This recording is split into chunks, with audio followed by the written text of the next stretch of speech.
As you can see, we're at Waterloo. Not for the first time on the Jubilee Line, I'm going to cross the River Thames on this walk. It is not the longest walk in the world, but we'll pack in a bit of history as usual. And over-utilising the letter W, we'll go from Waterloo Station to Westminster Station.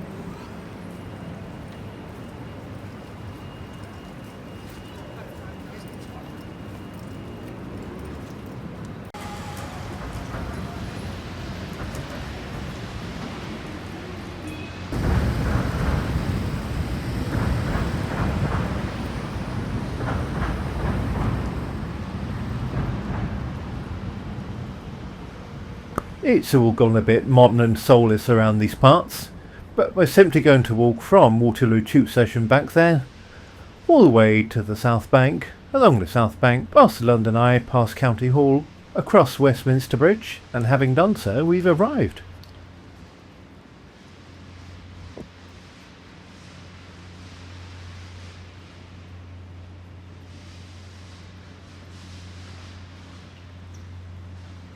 Had you walked along here in the mid-1950s, you'd have been confronted with this sight, the Waterloo Air Terminal, run by British European Airways.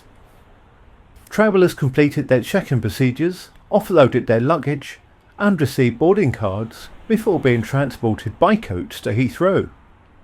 The location had previously been the Station Gate building for the 1951 Festival of Britain, and in its new life as the Waterloo Air Terminal, it kept the escalator connections to Waterloo Tube Station.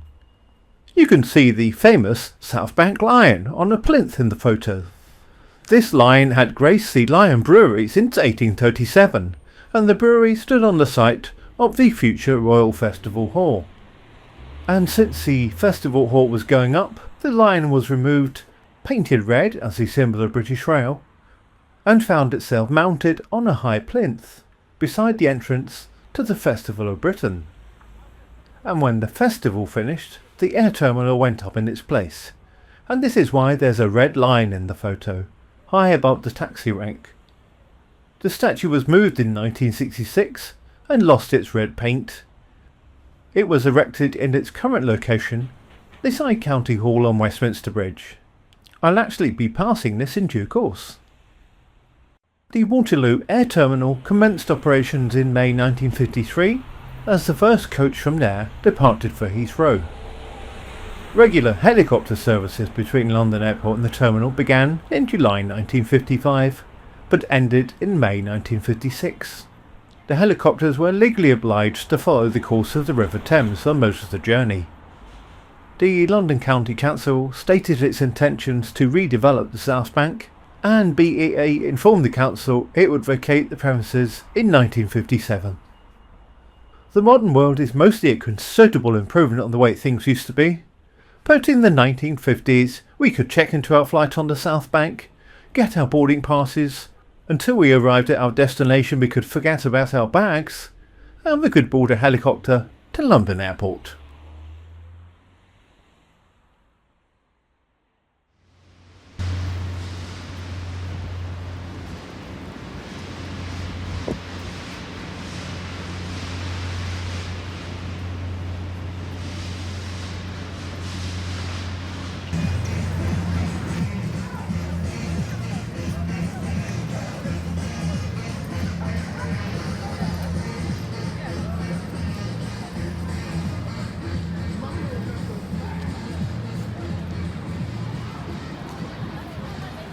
If you peer through the arches of Hungerford Bridge, you can see Waterloo Bridge in the background.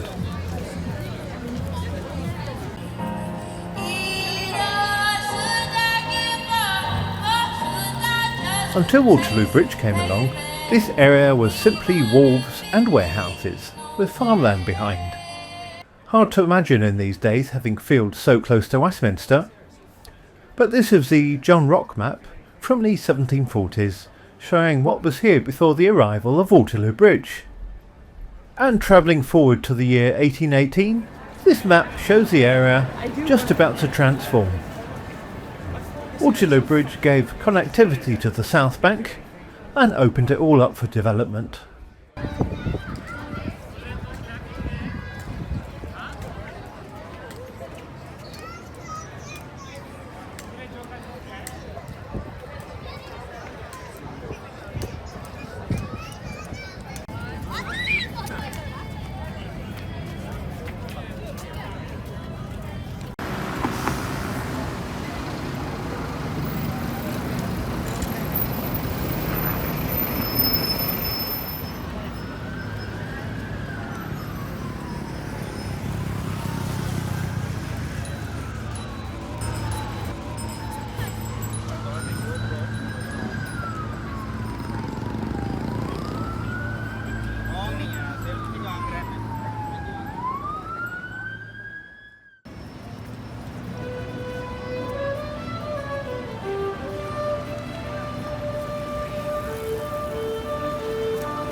And we've arrived at our destination, and I'll see you on the next walk.